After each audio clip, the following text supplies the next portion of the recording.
저는 강민우입니다. 올해 57입니다. 대구 북구에서 철물점을 운영한 지 30년이 되었습니다. 아버지께서 물려주신 이 가게는 제 삶의 전부였습니다. 매일 아침 7시면 셔터를 올렸고 저녁 8시면 내렸습니다. 30년간 단 하루도 빠짐없이 말입니다. 가게 앞 간판은 낡았습니다. 강시철물이라는 글씨가 발에 있었습니다. 페인트 칠을 다시 해야겠다고 생각한 지도 몇 년이 되었지만 손님들은 이 낡은 간판을 더 좋아하는 것 같았습니다. 사장님, 오늘도 일찍 여셨네요. 단골 김 사장님이 들어오셨습니다. 근처에서 목공소를 운영하시는 분이었습니다. 어서 오세요. 뭐 필요하세요? 나사못 좀 주세요. 3cm짜리로요. 저는 익숙한 손놀림으로 서랍을 열었습니다. 이 가게의 모든 물건이 어디 있는지 눈 감고도 찾을 수 있었습니다. 여기 있습니다. 고맙습니다. 사장님은 진짜 변하지 않으시네요. 맨날 똑같은 자리에 계시고 김 사장님은 웃으며 가게를 나가셨습니다. 똑같은 자리 맞습니다. 저는 30년간 이 자리를 지켰습니다. 변한 건 없었습니다. 아니,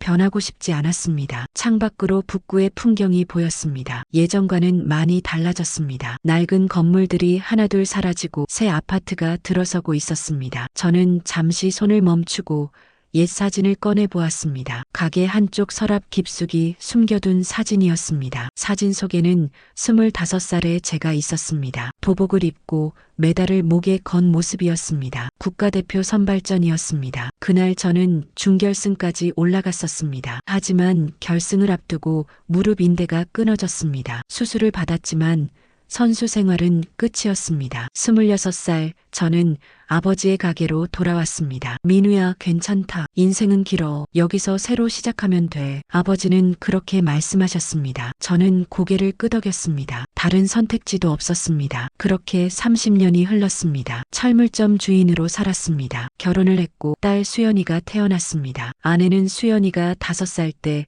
교통사고로 세상을 떠났습니다. 그 후로는 수연이와 단둘이 살았습니다. 수연이는 이제 28입니다. 초등학교 교사가 되었습니다. 착하고 똑똑한 아이였습니다. 제 자랑이었습니다. 아빠, 혼자 사시지 말고 재혼하세요. 가끔 수연이가 그렇게 말했습니다. 괜찮아. 아빠는 이 가게랑 너만 있으면 돼. 저는 늘 그렇게 대답했습니다. 오후가 되자 손님이 뜸해졌습니다. 저는 가게 앞 의자에 앉아 거리를 바라보았습니다. 건너편 슈퍼마켓도 문을 닫았습니다. 재개발 때문이었습니다. 옆집 분식집도 그 옆 세탁소도 모두 떠났습니다. 이제 이 골목에 남은 가게는 제 철물점 뿐이었습니다. 저는 한숨을 쉬었습니다. 외로웠지만 이곳을 떠날 수는 없었습니다. 점심때가 되어 도시락을 꺼냈습니다. 수연이가 어제 저녁 싸준 것이었습니다. 계란말이와 김치볶음이 들어 있었습니다. 아빠, 제대로 드세요. 라면만 드시지 마시고요. 수연이의 목소리가 떠올랐습니다. 저는 미소 지으며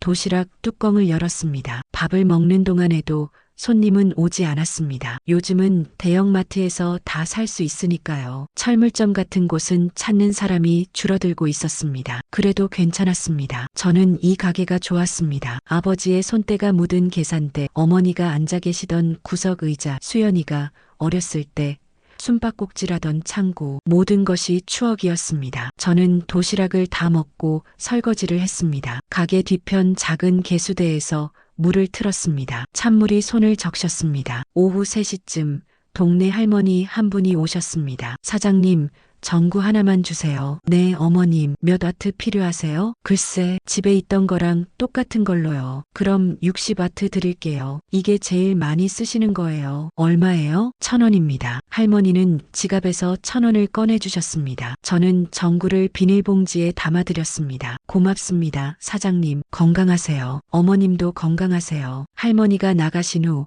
가게는 다시 조용해졌습니다. 저녁 6시쯤이었습니다. 검은색 승용차 한 대가 가게 앞에 멈춰섰습니다. 차에서 양복을 입은 남자 2명이 내렸습니다. 한 명은 서류 가방을 들고 있었고 다른 한 명은 선글라스를 끼고 있었습니다. 강민우 사장님이십니까? 서류 가방을 든 남자가 물었습니다. 네, 그런데요. 저는 대성건설 기획팀 김태수입니다. 잠시 시간 내주실 수 있으신가요? 저는 고개를 끄덕이고 그들을 가게 안으로 안내했습니다. 김태수는 서류를 꺼내 탁자 위에 펼쳤습니다. 사장님도 아시겠지만 이 일대가 재개발 구역으로 지정되었습니다. 다른 분들은 모두 계약을 마치셨고요. 사장님만 남으셨습니다. 저는 서류를 보지도 않았습니다. 죄송합니다만 저는 이 가게를 팔 생각이 없습니다. 김태수의 표정이 굳었습니다. 사장님, 보상금도 충분히 드립니다. 여기 금액 보십시오. 이 돈이면 다른 곳에서 더 좋은 가게 차리실 수 있습니다. 저는 서류를 잠깐 보았습니다. 3억 원이라고 적혀 있었습니다. 적지 않은 돈이었습니다. 하지만 저는 고개를 저었습니다. 감사합니다만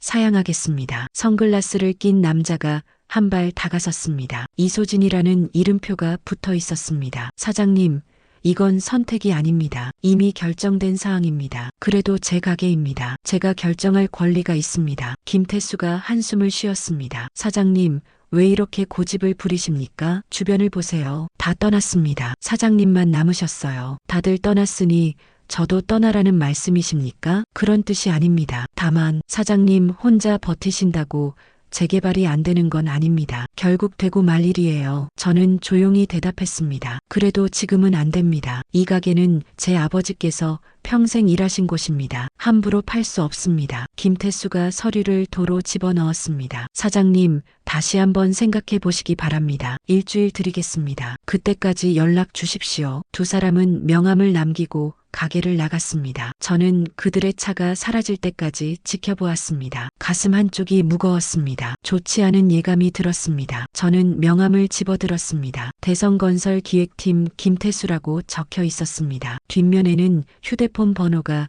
인쇄되어 있었습니다. 저는 명함을 서랍에 넣었습니다. 하지만 저는 이 가게를 지켜야 했습니다. 아버지의 유산이었고 수연이의 추억이 담긴 곳이었습니다. 저는 천천히 셔터를 내렸습니다. 쇠 내리는 소리가 골목에 울렸습니다. 30년간 들어온 소리였습니다. 저는 자물쇠를 채우고 집으로 향했습니다. 내일도 7시에 가게를 열 것입니다. 30년간 그래왔던 것처럼 말입니다. 다음 날 아침 저는 평소처럼 7시에 가게 문을 열었습니다. 그런데 이상했습니다. 가게 앞에 쓰레기 봉투 여러 개가 버려져 있었습니다. 음식물 쓰레기였습니다. 냄새가 심했습니다. 저는 한숨을 쉬고 빗자루를 가져왔습니다. 쓰레기를 치우는데 30분이 걸렸습니다. 누가 이런 짓을? 중얼거리며 손을 씻었습니다. 물이 차가웠습니다. 가게를 열고 앉아 있는데 휴대폰이 울렸습니다. 수연이었습니다. 아빠, 아침 드셨어요? 응, 먹었어. 너는? 저도 먹었어요. 아빠, 오늘 저녁에 제가 갈게요. 같이 저녁 먹어요. 그래, 알았다. 조심히 와. 전화를 끊고 나니 마음이 좀 따뜻해졌습니다. 하지만 그 기분도 잠시였습니다. 오전 10시쯤 김태수가 다시 찾아왔습니다. 이번에는 혼자였습니다. 사장님, 안녕하세요. 어서 오세요. 김태수는 웃으며 가게를 둘러보았습니다. 사장님, 생각해 보셨습니까? 아직 생각이 안 바뀌었습니다. 김태수의 미소가 사라졌습니다. 사장님, 왜 이렇게 고집을 부리십니까? 저희도 일하는 사람들입니다. 사장님 때문에 사업이 지연되고 있어요. 그건 제 잘못이 아닙니다. 사장님, 김태수의 목소리가 높아졌습니다. 그러다가 이내 진정했습니다. 죄송합니다. 제가 흥분했네요. 사장님, 한 가지만 여쭙겠습니다. 이 가게가 그렇게 중요하십니까? 네, 중요합니다. 3억으로는 부족하십니까? 그럼 더 드리겠습니다. 4억. 어떻습니까? 저는 고개를 저었습니다. 돈 문제가 아닙니다. 김태수는 한참 저를 바라보았습니다. 그리고는 한숨을 쉬었습니다. 알겠습니다. 그럼 어쩔 수 없네요. 그는 가게를 나갔습니다. 저는 불안했습니다. 그의 마지막 말투가 협박처럼 들렸습니다. 전개 주인공이 문제 해결 시도하지만 난관. 그날 저녁 수연이가 왔습니다. 아빠, 왔니? 배고프지? 아빠가 찌개 끓였어. 와, 감사합니다. 우리는 함께 저녁을 먹었습니다. 수연이는 학교 이야기를 했습니다. 아이들이 귀엽다고, 오늘은 누가 재미있는 말을 했다고 말입니다. 저는 웃으며 들었습니다. 수연이의 목소리만 들어도 힘이 났습니다. 아빠, 요즘 가게는 어때요? 응. 그냥 그래. 손님 많이 오세요? 예전보단 줄었지. 그래도 괜찮아. 수연이가 잠시 망설이다가 물었습니다. 아빠, 재개발 이야기 들으셨어요? 저는 고개를 끄덕였습니다. 들었어. 아빠, 팔 생각 없으세요? 저는 수연이를 바라보았습니다. 수연아, 이 가게는 할아버지께서 평생 일하신 곳이야. 너도 어렸을 때 여기서 놀았잖아. 기억나니? 기억나요. 창고에서 숨바꼭질했던 것도 기억나고요. 그래, 그런 곳을 어떻게 쉽게 팔겠니? 수연이는 아무 말도 하지 않았습니다. 그저 고개를 끄덕였습니다. 밤 9시쯤 수연이를 집까지 데려다주고 돌아왔습니다. 집에 들어서는데 휴대폰이 울렸습니다. 모르는 번호였습니다. 여보세요? 강민우 사장님이십니까? 낯선 남자 목소리였습니다. 네, 그런데 누구십니까? 사장님, 한 번만 더 말씀드립니다. 계약하십시오. 안 그러면 후회하실 겁니다. 누구세요? 어떻게? 전화가 끊겼습니다. 저는 휴대폰을 내려다보았습니다. 손이 떨렸습니다. 협박 전화였습니다. 다음 날부터 이상한 일들이 계속되었습니다. 가게 앞에 또 쓰레기가 버려졌습니다. 이번에는 페인트까지 뿌려져 있었습니다. 저는 참고 청소했습니다. 밤에는 누군가 셔터를 두드렸습니다. 쾅쾅 소리가 골목에 울렸습니다. 저는 나가보았지만 아무도 없었습니다. 사흘째 되는 날 가게 유리창이 깨져 있었습니다. 이런, 저는 경찰에 신고하려다가 멈췄습니다. 증거도 없었고 신고한다고 해결될 것 같지도 않았습니다. 저는 직접 유리를 갈았습니다. 다행히 철물점이라 자재가 있었습니다. 하지만 마음은 무거웠습니다. 이렇게까지 해야 하나 싶었습니다. 그날 오후 김 사장님이 오셨습니다. 사장님, 무슨 일 있으세요? 유리창이 왜 그래요? 아이들 장난인 것 같습니다. 아이들 장난치고는 심한데. 사장님, 혹시 재개발 때문에 그런 거 아닙니까? 저는 대답하지 않았습니다. 김 사장님은 한숨을 쉬었습니다. 사장님, 저도 목공소 정리했습니다. 버티기 힘들더라고요. 사장님도 한 번 더 생각해 보세요. 고맙습니다. 괜찮습니다. 김 사장님은 안타까운 표정으로 가게를 나가셨습니다. 저녁 때 수연이한테서 전화가 왔습니다. 아빠, 오늘 학교 끝나고 집에 가는데요. 왜? 무슨 일 있었어? 아니요. 별일은 아닌데 누가 저를 따라오는 것 같았어요. 제 심장이 쿵 내려앉았습니다. 누가? 잘 모르겠어요. 검은 옷 입은 남자였는데 제가 빨리 걸으니까 안 따라왔어요. 그냥 제 착각인 것 같아요. 수연아, 조심해야 해. 혹시 또 그런 일 있으면 바로 전화해. 네, 아빠. 괜찮아요. 걱정 마세요. 전화를 끊고 나니 온몸에 힘이 빠졌습니다. 이제 수연이까지 위협하고 있었습니다. 마무리 더 깊어진 고민, 새 결심으로 3장 연결. 밤 11시쯤 저는 잠을 이룰 수 없었습니다. 침대에 누워 천장을 바라보았습니다. 가게를 팔아야 하나, 그 생각이 머릿속을 맴돌았습니다. 하지만 이 가게는 제 전부였습니다. 아버지의 유산이었고 제가 30년간 지켜온 곳이었습니다. 그런데 수연이까지 위협받고 있었습니다. 저는 일어나 거실로 갔습니다. 찬물을 한 잔 마셨습니다. 그때 휴대폰이 울렸습니다. 또 모르는 번호였습니다. 저는 전화를 받았습니다. 여보세요, 강민우 사장님.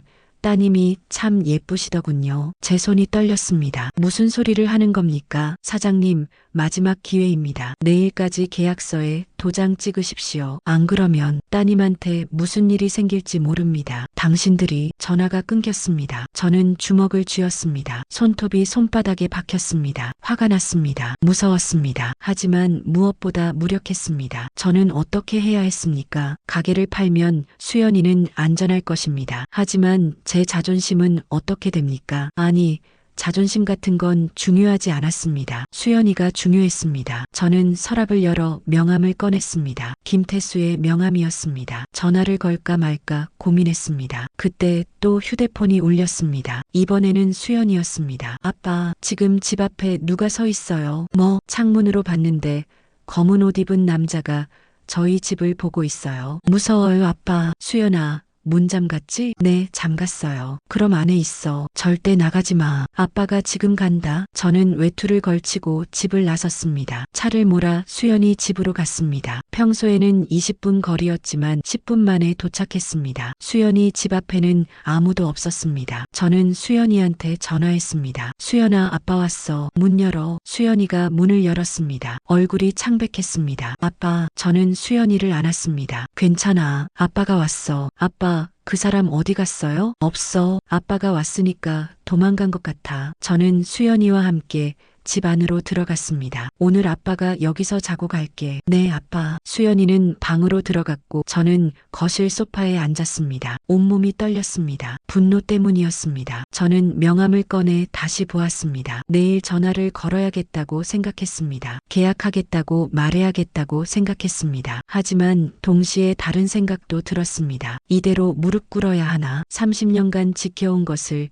이렇게 쉽게 포기해야 하나? 저는 주먹을 쥐었습니다. 아니, 방법이 있을 것입니다. 저는 서랍 깊숙이 숨겨둔 또 다른 명함을 떠올렸습니다. 박정훈, 고등학교 동창이었습니다. 함께 태권도를 했던 친구였습니다. 지금은 서울에서 무역회사를 운영하고 있었습니다. 몇 년 전 만났을 때 정훈이가 말했습니다. 민우야, 혹시 어려운 일 있으면 연락해. 내가 아는 사람들 많아. 도와줄 수 있어. 그때는 그냥 흘려들었습니다. 하지만 지금은 달랐습니다. 저는 휴대폰을 꺼냈습니다. 새벽 1시였습니다. 너무 늦은 시간이었습니다. 하지만 저는 전화를 걸었습니다. 신호음이 울렸습니다. 새벽 1시. 전화 신호음이 울렸습니다. 한참 후에 정훈이 전화를 받았습니다. 여보세요? 목소리가 잠에 취해 있었습니다. 정훈아, 나 민우야. 민우, 이 시간에 무슨 일이야? 미안해. 늦은 시간에. 근데 급한 일이 있어서. 정훈의 목소리가 또렷해졌습니다. 무슨 일인데? 말해봐. 저는 그간의 일을 설명했습니다. 재개발, 협박, 수연이까지 위협받는 상황을 말입니다. 정훈은 조용히 듣고 있었습니다. 민우야, 그거 심각한데. 경찰에 신고는 했어? 증거가 없어. 신고해도 소용없을 것 같아. 그럼 계약할 거야? 저는 잠시 침묵했습니다. 모르겠어. 수연이 생각하면 계약해야 할 것 같은데. 그래도 이대로는 너무 억울해. 정훈이 한숨을 쉬었습니다. 민우야, 내가 아는 변호사 있어. 소개해줄까? 법적으로 대응할 수 있을지도 몰라. 고마워. 근데 시간이 없어. 내일까지 답을 줘야 해. 내일? 응. 오늘 밤에 전화 왔어. 내일까지 계약 안 하면 수연이한테 무슨 일이 생길 거라고. 정우는 한참 말이 없었습니다. 민우야,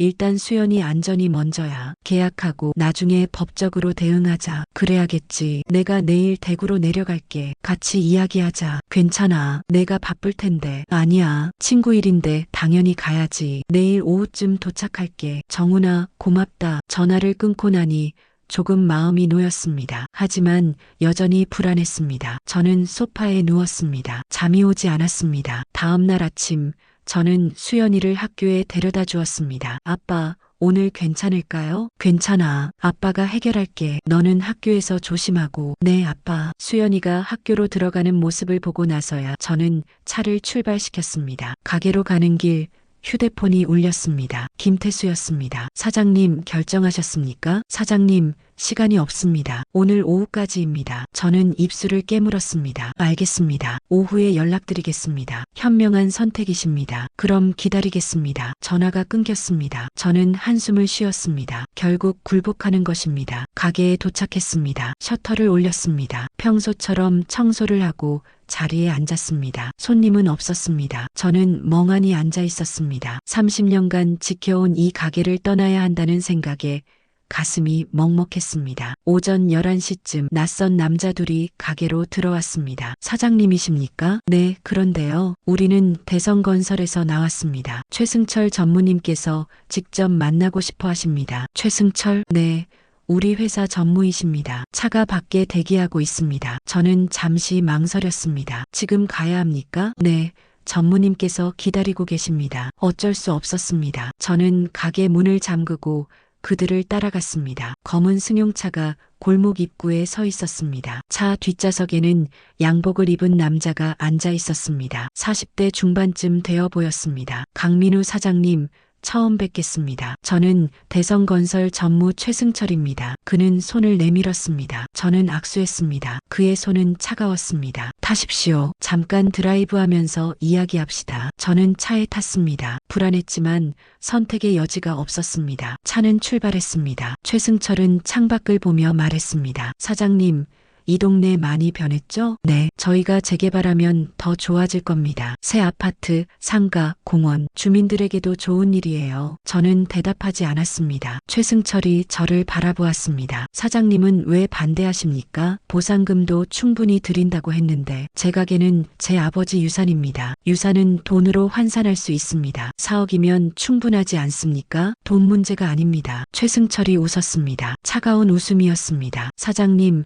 세상은 돈으로 돌아갑니다. 감정은 사치입니다. 저는 그를 똑바로 바라보았습니다. 전무님은 소중한 것을 잃어본 적이 없으신가 봅니다. 최승철의 표정이 굳었습니다. 사장님, 제가 좋게 말할 때 계약하십시오. 안 그러면 어떻게 하시겠습니까? 따님한테 불상사가 생길 겁니다. 제 주먹이 저절로 쥐어졌습니다. 협박하시는 겁니까? 협박이 아닙니다. 경고입니다. 차가 멈췄습니다. 어느 공터였습니다. 최승철이 차에서 내렸습니다. 저도 따라 내렸습니다. 사장님, 여기가 어딘지 아십니까? 저는 주위를 둘러보았습니다. 재개발 예정 지역이었습니다. 건물들이 철거되고 빈터만 남아 있었습니다. 1년 후면 여기에 30층짜리 아파트가 들어섭니다. 사장님 가게 자리에도 말입니다. 사장님 혼자 버틴다고 달라지는 건 없습니다. 결국 이렇게 됩니다. 최승철은 제 어깨에 손을 올렸습니다. 오늘 오후 5시까지입니다. 우리 사무실로 오십시오. 계약서 준비해 놓겠습니다. 그는 차에 탔습니다. 사장님은 걸어서 돌아가셔도 되겠죠? 운동 삼아 차가 출발했습니다. 저는 홀로 공터에 남았습니다. 바람이 불었습니다. 먼지가 날렸습니다. 저는 무릎이 꺾일 것 같았습니다. 저는 1시간을 걸어 가게로 돌아왔습니다. 몸은 지쳤지만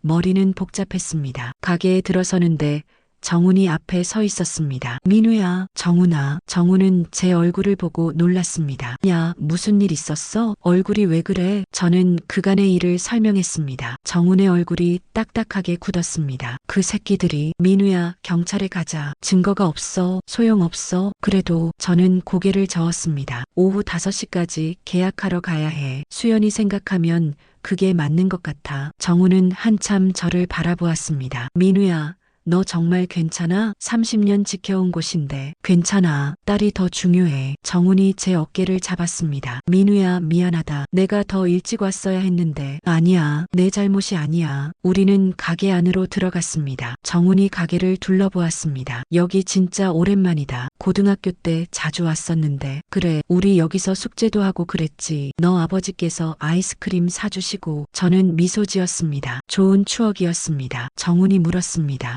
민우야, 너 아직도 태권도 할 수 있어? 글쎄, 30년이 넘었는데 몸이 기억할까? 한번 해봐. 왜? 그냥 궁금해서. 저는 일어났습니다. 좁은 공간이었지만 발차기 동작을 해보았습니다. 몸이 뻣뻣했습니다. 예전처럼 높이 차올라가지 않았습니다. 역시 안 되네. 하지만 정우는 다른 표정이었습니다. 민우야, 너 아직도 폼은 살아있어. 조금만 연습하면 될 것 같은데. 이제 무슨 소용이야. 나이도 있고. 정훈이 진지하게 말했습니다. 민우야, 내가 한 가지 방법을 생각해봤어. 무슨 방법? 최승철이랑 직접 만나는 거야. 근데 계약하러 가는 게 아니라 협상하러 가는 거지. 협상? 응. 내가 만만한 사람이 아니라는 걸 보여주는 거야. 저는 고개를 저었습니다. 정훈아, 현실을 봐. 상대는 큰 회사 전무야. 나는 그냥 철물점 주인이고. 그래도 방법은 있어. 민우야, 너 예전에 국가대표 후보였잖아. 그때 너 얼마나 강했는데. 그건 30년 전 이야기야. 정훈이 제 어깨를 흔들었습니다. 민우야, 포기하지 마. 우리 한번 해보자. 최소한 당당하게 맞서보자고. 저는 창밖을 바라보았습니다. 해가 기울고 있었습니다. 시간이 얼마 남지 않았습니다. 그때 휴대폰이 울렸습니다. 수연이었습니다. 아빠,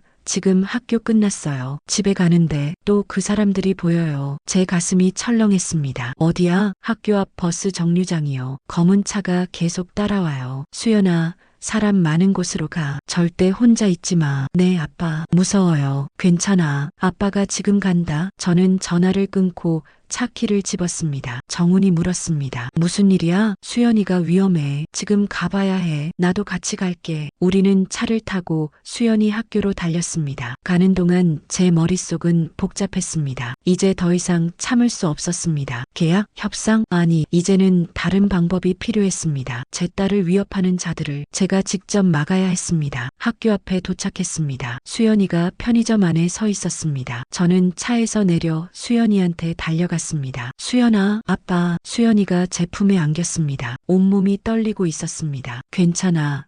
이제 괜찮아. 저는 주위를 둘러보았습니다. 검은 차 한 대가 길 건너편에 서 있었습니다. 차 안에 남자 둘이 앉아 있었습니다. 그들은 저를 보고 웃었습니다. 제 안에서 무언가 끌어올랐습니다. 30년간 잠들어 있던 무언가가 깨어나고 있었습니다. 정훈이 제 팔을 잡았습니다. 민우야, 진정해. 하지만 저는 이미 걷고 있었습니다. 검은 차를 향해서 말입니다. 저는 검은 차를 향해 걸어갔습니다. 뒤에서 정훈이 소리쳤습니다. 민우야, 위험해. 하지만 저는 멈추지 않았습니다. 차 안에 남자들이 창문을 내렸습니다. 이소진과 또 다른 남자였습니다. 오, 사장님, 따님 무사히 찾으셨네요. 이소진이 비웃었습니다. 저는 차 앞에 섰습니다. 왜 제 딸을 괴롭힙니까? 괴롭힌다뇨? 그냥 지켜보고 있었을 뿐인데요. 혹시 무슨 일 생길까 봐요. 이제 그만하십시오. 사장님이 계약만 하시면 되는데요. 간단하잖아요. 저는 주먹을 쥐었습니다. 손톱이 손바닥에 박혔습니다. 오후 5시까지 오신다고 했죠? 기다리겠습니다. 차 창문이 올라갔습니다. 차는 천천히 출발했습니다. 저는 그 자리에 서서 차가 사라질 때까지 지켜보았습니다. 정훈이 다가왔습니다. 민우야, 괜찮아? 괜찮아. 하지만 괜찮지 않았습니다. 온몸이 떨렸습니다. 분노 때문이었습니다. 우리는 수연이를 데리고 제 집으로 갔습니다. 수연아, 오늘은 여기 있어. 아빠가 일 끝내고 올게. 아빠, 무슨 일 하시려고요? 아빠가 다 해결할게. 수연이는 불안한 눈으로 저를 바라보았습니다. 아빠, 위험한 일 하시는 거 아니죠? 아니야. 걱정 마. 저는 수연이 머리를 쓰다듬었습니다. 정훈과 저는 밖으로 나왔습니다. 민우야, 어떻게 할 거야? 저는 잠시 생각했습니다. 정훈아, 내가 계약하러 가겠어. 뭐, 진짜? 응, 근데 내 방식대로. 정훈이 제 눈을 들여다보았습니다. 민우야, 무슨 생각하는 거야? 최승철을 직접 만나서 이야기할 거야. 제대로가 뭔데? 저는 대답하지 않았습니다. 오후 4시, 저는 집 창고를 열었습니다. 먼지가 쌓인 트렁크를 꺼냈습니다. 열쇠로 자물쇠를 열었습니다. 안에는 낡은 도복이 있었습니다. 태극 마크가 새겨진 도복이었습니다. 30년 전 제가 국가대표 후보 시절 입었던 것입니다. 저는 도복을 꺼내 펼쳤습니다. 손때가 묻어 있었습니다. 정훈이 옆에서 지켜보고 있었습니다. 민우야, 진짜 하려는 거야? 응, 근데 몸이 따라줄까? 30년이나 지났는데. 저는 도복을 입었습니다. 조금 작았지만 입을만 했습니다. 한번 해보고. 저는 마당으로 나갔습니다. 좁은 마당이었지만 움직일 공간은 있었습니다. 저는 준비 동작을 취했습니다. 호흡을 가다듬었습니다. 첫 번째 발차기를 했습니다. 몸이 뻣뻣했습니다. 높이가 나오지 않았습니다. 역시 안 되네. 하지만 포기하지 않았습니다. 다시 한 번, 그리고 또 한 번, 10번, 20번, 땀이 났습니다. 숨이 찼습니다. 하지만 조금씩 몸이 기억하기 시작했습니다. 30번째쯤 되자 발이 허리 높이까지 올라갔습니다. 오, 민우야, 되는데? 정훈이 소리쳤습니다. 저는 멈추지 않았습니다. 주먹, 발차기, 회피 동작, 30년간 잠들어 있던 몸이 깨어나고 있었습니다. 1시간 후, 저는 온몸이 땀으로 젖어 있었습니다. 하지만 느낌이 왔습니다. 예전에 그 느낌이 말입니다. 정훈이 물을 건넸습니다. 민우야, 진짜 놀랍다. 아직도 실력이 남아있어. 그래도 예전만 못해. 충분해. 내가 만만한 사람이 아니라는 건 보여줄 수 있어. 저는 물을 마셨습니다. 시계를 보았습니다. 4시 반이었습니다. 정훈아, 이제 가야겠다. 나도 같이 갈게. 아니, 너는 여기서 수연이 지켜줘. 혼자 가려고? 위험해. 괜찮아. 내가 할 수 있어. 정훈은 망설였지만 결국 고개를 끄덕였습니다. 민우야, 조심해. 혹시 모르니까 휴대폰 켜놔. 문제 생기면 바로 전화해. 알았어. 저는 도복을 벗고 옷을 갈아입었습니다. 검은 청바지와 흰 셔츠. 평범한 옷차림이었습니다. 하지만 제 마음은 달라져 있었습니다. 대성건설 사무실은 시내 중심가에 있었습니다. 저는 차를 몰고 그곳으로 향했습니다. 가는 동안 라디오에서 노래가 흘러나왔습니다. 옛날 노래였습니다. 꿈을 잃어버린 그대여 다시 일어나. 저는 웃었습니다. 딱 맞는 노래였습니다. 오후 5시 전가 저는 대성건설 건물 앞에 도착했습니다. 높은 빌딩이었습니다. 12층 건물이었습니다. 저는 차에서 내려 건물 안으로 들어갔습니다. 로비에서 김태수가 기다리고 있었습니다. 오, 사장님, 오셨네요. 현명한 선택하셨습니다. 저는 대답하지 않았습니다. 전무님께서 7층에서 기다리고 계십니다. 같이 올라가시죠. 우리는 엘리베이터를 탔습니다. 7층에 도착했습니다. 넓은 사무실이 펼쳐졌습니다. 김태수가 안내했습니다. 이쪽입니다. 복도 끝에 큰 방이 있었습니다. 전무실이라는 표지판이 붙어 있었습니다. 문이 열렸습니다. 최승철이 책상 뒤에 앉아 있었습니다. 어서 오십시오, 사장님. 그는 웃으며 말했습니다. 앉으시죠. 계약서 준비되어 있습니다. 저는 앉지 않았습니다. 최승철의 미소가 사라졌습니다. 사장님, 앉으시라니까요. 앉기 전에 할 말이 있습니다. 무슨 말씀이십니까? 제 딸을 위협하지 마십시오. 최승철이 웃었습니다. 위협이라뇨? 저희는 사업을 하는 사람들입니다. 그런 짓은 안 합니다. 거짓말 마십시오. 오늘 오후에도 당신 사람들이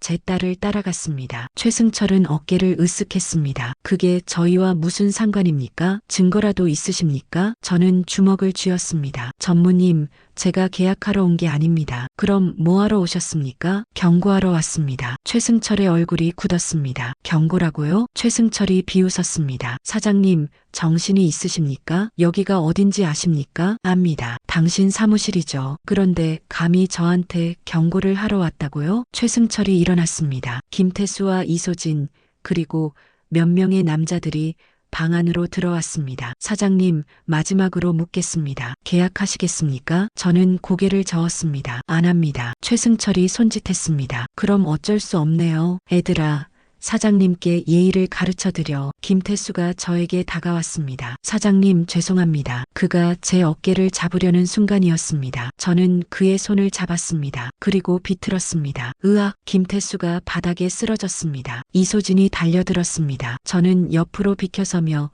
그의 턱을 쳤습니다. 정확한 주먹이었습니다. 이소진도 쓰러졌습니다. 다른 남자들이 동시에 달려들었습니다. 저는 움직였습니다. 30년간 잠들어 있던 몸이 완전히 깨어났습니다. 발차기, 주먹, 회피, 모든 동작이 자연스러웠습니다. 2분 후 방 안의 모든 남자들이 바닥에 쓰러져 있었습니다. 최승철만 책상 뒤에 서서 떨고 있었습니다. 저는 천천히 그에게 다가갔습니다. 전무님, 이제 제 말 들으시겠습니까? 당신, 어떻게? 저는 30년 전 태권도 국가대표 후보였습니다. 부상으로 은퇴했지만 몸은 기억하고 있더군요. 저는 책상에 손을 짚었습니다. 제 가게는 팔지 않겠습니다. 그리고 제 딸에게 다시는 접근하지 마십시오. 이봐요. 당신 지금 폭행죄로 신고하시겠습니까? 좋습니다. 그럼 저도 신고하겠습니다. 협박죄, 스토킹죄로요. 제 딸을 따라다닌 증거, 협박 전화 녹음 다 있습니다. 최승철의 얼굴이 창백해졌습니다.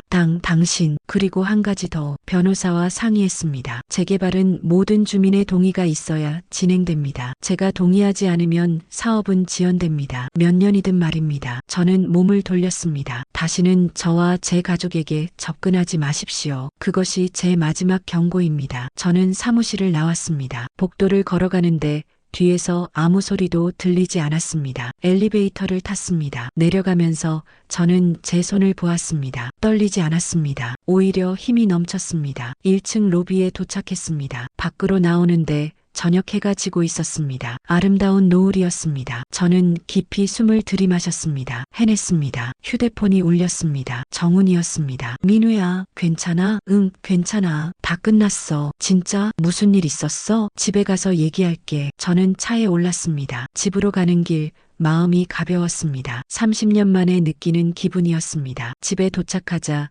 정훈과 수연이가 현관에서 기다리고 있었습니다. 아빠, 수연이가 달려왔습니다. 괜찮아요? 다치신 데 없어요? 괜찮아. 아빠 멀쩡해. 수연이가 제 품에 안겼습니다. 아빠, 무서웠어요. 이제 괜찮아. 다 해결됐어. 정훈이 물었습니다. 민우야, 대체 무슨 일이 있었던 거야? 저는 웃었습니다. 나도 몰랐어. 내가 아직도 할 수 있다는 걸. 그날 밤 우리는 함께 저녁을 먹었습니다. 수연이가 요리를 했습니다. 김치찌개와 제육볶음이었습니다. 아빠 많이 드세요. 고맙다 수연아. 식사를 하는 동안 정훈이 말했습니다. 민우야. 오늘 정말 대단했어. 나도 깜짝 놀랐어. 나도 놀랐어. 몸이 기억하더라고. 근데 이제 어떻게 할 거야? 최승철이 가만히 있을까? 가만히 있을 거야. 그 사람도 문제 커지는 거 원하지 않을 테니까. 수연이가 물었습니다. 아빠 가게는요? 계속 하실 거예요? 저는 고개를 끄덕였습니다. 그럼 30년 지켜온 곳인데 계속 지킬 거야. 수연이가 웃었습니다. 좋아요. 저도 그게 좋아요. 식사를 마치고 설거지를 하는데 휴대폰이 울렸습니다. 모르는 번호였습니다. 저는 조심스럽게 받았습니다. 여보세요? 강민우 사장님이십니까? 낯선 남자 목소리였습니다. 네, 그런데요. 저는 법무법인 정의에서 일하는 변호사 이상민입니다. 박정훈 사장님께서 소개해 주셨습니다. 정훈이 소개해 준 변호사였습니다. 아, 네. 안녕하세요. 사장님, 내일 시간 되시면 뵙고 싶습니다. 재개발 건으로 법적 대응 방법을 상의하려고요. 네, 좋습니다. 그럼 내일 오전 10시에 제 사무실로 오시겠습니까? 알겠습니다. 전화를 끊고 나니 정훈이 웃고 있었습니다. 이 변호사 실력 좋아. 내가 이길 수 있어. 고맙다 정훈아. 내가 없었으면 어떻게 했을까? 친구 아니야. 당연한 거지. 그날 밤 저는 오랜만에 편안하게 잠들었습니다. 악몽도 없었습니다. 다음 날 아침 저는 7시에 가게를 열었습니다. 셔터를 올리는 소리가 골목에 울렸습니다. 30년간 들어온 소리였습니다. 하지만 오늘은 달랐습니다. 오늘은 제가 지켜낸 소리였습니다. 다음 날 아침 저는 평소보다 일찍 일어났습니다. 창밖으로 햇살이 들어왔습니다. 맑은 날씨였습니다. 거울을 보았습니다. 얼굴에 생기가 돌았습니다. 오랜만에 느끼는 기분이었습니다. 아침을 간단히 먹고 가게로 갔습니다. 셔터를 올렸습니다. 쇠소리가 경쾌하게 울렸습니다. 가게 안을 청소했습니다. 먼지를 털고 물건을 정리했습니다. 모든 것이 새롭게 느껴졌습니다. 9시쯤 김 사장님이 오셨습니다. 사장님, 안녕하세요. 오늘따라 표정이 좋으시네요. 네, 기분이 좋습니다. 혹시 좋은 일 있으셨어요? 저는 웃었습니다. 네, 조금요. 김 사장님은 필요한 물건을 사고 나가셨습니다. 10시 전 저는 가게 문을 잠그고 변호사 사무실로 향했습니다. 시내 중심가에 있는 빌딩이었습니다. 5층에 법무법인 정의가 있었습니다. 강민우 사장님이십니까? 젊은 변호사가 저를 맞이했습니다. 네, 안녕하세요. 저는 이상민 변호사입니다. 이쪽으로 오시죠. 우리는 상담실로 들어갔습니다. 이 변호사는 서류를 펼쳤습니다. 사장님, 박정훈 사장님께 대략적인 상황은 들었습니다. 재개발 관련 협박을 받으셨다고요? 네, 맞습니다. 증거가 있으십니까? 저는 휴대폰을 꺼냈습니다. 협박 전화 녹음이 있습니다. 그리고 제 딸을 스토킹한 사진도 찍어뒀습니다. 이 변호사는 자료를 검토했습니다. 좋습니다. 이 정도면 충분합니다. 형사 고소와 민사 소송 두 가지를 진행할 수 있습니다. 시간이 얼마나 걸릴까요? 형사는 6개월 정도, 민사는 1년 정도 예상됩니다. 하지만 상대가 합의를 원하면 더 빨리 끝날 수도 있습니다. 알겠습니다. 그리고 사장님, 재개발 자체를 막을 수는 없습니다. 다만 정당한 보상을 받으실 수는 있습니다. 저는 고개를 끄덕였습니다. 저도 재개발을 막으려는 건 아닙니다. 다만 제 방식대로 결정하고 싶을 뿐입니다. 이 변호사가 웃었습니다. 당연한 권리입니다. 제가 도와드리겠습니다. 상담을 마치고 나오는데 휴대폰이 울렸습니다. 최승철이었습니다. 저는 잠시 망설이다가 전화를 받았습니다. 여보세요, 사장님, 저 최승철입니다. 목소리가 달라져 있었습니다. 어제의 오만함은 사라지고 조심스러운 어조였습니다. 무슨 일이십니까? 사장님, 혹시 시간 되시면 만나 뵐 수 있을까요? 제대로 이야기하고 싶습니다. 어디서요? 사장님 가게로 제가 찾아가겠습니다. 오늘 오후 2시쯤 괜찮으시겠습니까? 저는 생각했습니다. 알겠습니다. 오시죠. 감사합니다. 전화가 끊겼습니다. 오후 2시. 최승철이 제 가게를 찾아왔습니다. 혼자였습니다. 어제의 부하들은 보이지 않았습니다. 사장님, 안녕하십니까? 그는 정중하게 인사했습니다. 들어오시죠. 최승철은 가게 안으로 들어와 둘러보았습니다. 오래된 가게시네요. 네, 30년 되었습니다. 아버님께서 하시던 곳이라고 들었습니다. 네, 맞습니다. 최승철은 한숨을 쉬었습니다. 사장님, 죄송합니다. 저는 그를 바라보았습니다. 무엇이 죄송하십니까? 제가 너무 심하게 했습니다. 사업에만 집중하느라 사장님 입장은 생각하지 못했습니다. 그의 목소리는 진심으로 들렸습니다. 사장님 따님까지 위협한 것 정말 잘못했습니다. 변명의 여지가 없습니다. 저는 팔짱을 꼈습니다. 전무님, 저는 전무님께 한 가지만 원합니다. 말씀하십시오. 제 가족에게 다시는 접근하지 마십시오. 그것만 지켜주시면 됩니다. 최승철이 고개를 숙였습니다. 약속드립니다. 다시는 그런 일 없을 겁니다. 그리고 재개발 건은 제가 변호사와 상의해서 진행하겠습니다. 정당한 절차대로요. 알겠습니다. 저희도 정당하게 진행하겠습니다. 최승철은 명함을 꺼냈습니다. 새 명함이었습니다. 사장님, 이건 제 개인 번호입니다. 혹시 문제 생기시면 언제든 연락 주십시오. 제가 직접 해결하겠습니다. 저는 명함을 받았습니다. 고맙습니다. 최승철이 일어섰습니다. 그럼 저는 이만 가보겠습니다. 다시 한번 사과드립니다. 그는 깊이 고개를 숙이고 가게를 나갔습니다. 저는 명함을 내려다보았습니다. 변화였습니다. 작지만 확실한 변화였습니다. 저녁 때 수연이가 가게로 왔습니다. 아빠, 왔니? 오늘은 무슨 일이야? 그냥 아빠 보고 싶어서요. 수연이는 가게를 둘러보았습니다. 아빠, 여기 정말 오랜만이에요. 어렸을 때 자주 왔었는데. 그래, 너 여기서 숙제도 하고 그랬지. 창고에서 숨바꼭질도 했었어요. 우리는 함께 웃었습니다. 수연이가 물었습니다. 아빠, 이제 괜찮은 거죠? 그 사람들 안 올 거죠? 응, 괜찮아. 다 해결됐어. 다행이에요. 저 정말 무서웠어요. 저는 수연이 손을 잡았습니다. 수연아, 미안하다. 아빠가 너까지 위험하게 만들었네. 아니에요, 아빠. 아빠 잘못 아니에요. 오히려 아빠가 멋있었어요. 멋있다니? 네. 포기하지 않으시고 지키시는 모습이요. 저도 아빠처럼 살고 싶어요. 제 눈시울이 뜨거워졌습니다. 수연아, 고맙다. 아빠, 저녁 같이 먹어요. 제가 오늘 요리할게요. 그래, 좋지. 우리는 함께 집으로 갔습니다. 수연이는 된장찌개를 끓였습니다. 제가 가장 좋아하는 음식이었습니다. 아빠, 맛있어요? 응, 정말 맛있다. 다행이다. 할머니께 배운 거예요. 우리는 오랜만에 편안한 저녁 시간을 보냈습니다. 며칠 후 정훈이 다시 대구로 내려왔습니다. 민우야, 어떻게 지내? 잘 지내. 너는? 나도 잘 지내지. 근데 민우야, 내가 오늘 온 이유가 있어. 무슨 일인데? 정훈은 진지한 표호로 말했습니다. 서울에서 문제가 생겼어. 우리 회사 창고에 조직 폭력배들이 들어왔어. 돈을 뜯어가려고 하는데. 저는 정훈을 바라보았습니다. 경찰에 신고는 했어? 했는데 증거가 없대. 그 사람들이 워낙 교묘하게 하거든. 그래서 정훈이 망설이다가 말했습니다. 민우야, 미안한데 좀 도와줄 수 있어? 저는 웃었습니다. 정훈아, 내가 뭘 도와줄 수 있는데? 너 어제 최승철한테 했던 것처럼 그 사람들한테도 경고 좀 해줄 수 있어? 저는 창밖을 바라보았습니다. 평화로운 대구의 풍경이 보였습니다. 이제 막 평온을 찾았는데